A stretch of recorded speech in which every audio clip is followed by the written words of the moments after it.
প্রশাসন মাল খায়া টাল হয়ে আছে। এই লালন শাহ কয়দিন গেছে, ফুল কাদা খাওয়া আছে।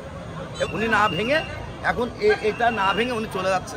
উনাকে বিল্ডিংটা করেছে, উনাকে কে অনুমতি দিয়েছে? আমাদের কুষ্টিয়ায় আজকে পৌরসভার ড্রেনের উপরে দেখেন আপনার বাড়িটা, আজকে এই বড় বড় বিল্ডিং করার কারণেই কিন্তু আজকে আমাদের এই অঞ্চলে ট্রাফিক আজকে প্রশাসনটা ভেঙে দিয়ে গেছে। আমরা সবাই তাকে সাধুবাদ জানাই, কারণ আমাদের রাস্তাটা বড় হতে হবে, দরকার আছে। আমরা নিঃশস্তে দিয়েছি 5 ফিট। এই প্রশাসন মাল খায়া টাল হয়ে আছে। এই লালন শাহ কয়দিন গেছে, ফুল কাদা খাওয়া আছে এবং মাল খায়া উনি এটা ভাঙবে না, উনি ওইটা ভাঙবে। ডিসি সাহেব বলছে যে এদিকেও ভাঙতে হবে ওদিকেও ভাঙতে হবে। উনি না ভেঙে এখন এটা না ভেঙে উনি চলে যাচ্ছে।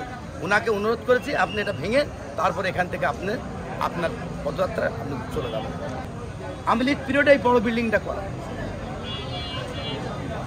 কারণ জোর করে রাস্তার থেকে কতখানি জায়গা নিয়ে উনি এই বিল্ডিংটা করেছেন। উনাকে কে অনুমতি দিয়েছে? আওয়ামী লীগ সরকার। আওয়ামী লীগ সরকার যে জোরপূর্বক করেছে, তাহলে জনগণের রাস্তা কোথায়? আজকে আপনি যাদের পেটে লাথি মারলেন এরা কারা? এরা তো আমাদেরই সন্তান, আমারই ভাই। আর এরা যাবে কোথায়?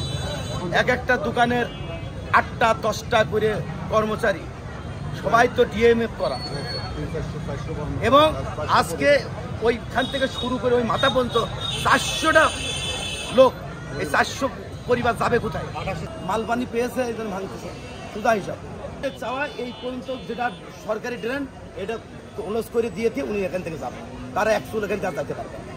এটা আমাদের জনগণের, আপনারা 2 সাইডে ভাঙেন, আমরা ওয়েলকাম জানাবো। উনি ভেঙে যাবে, আমরা ওনাকে স্বাগত জানাবো।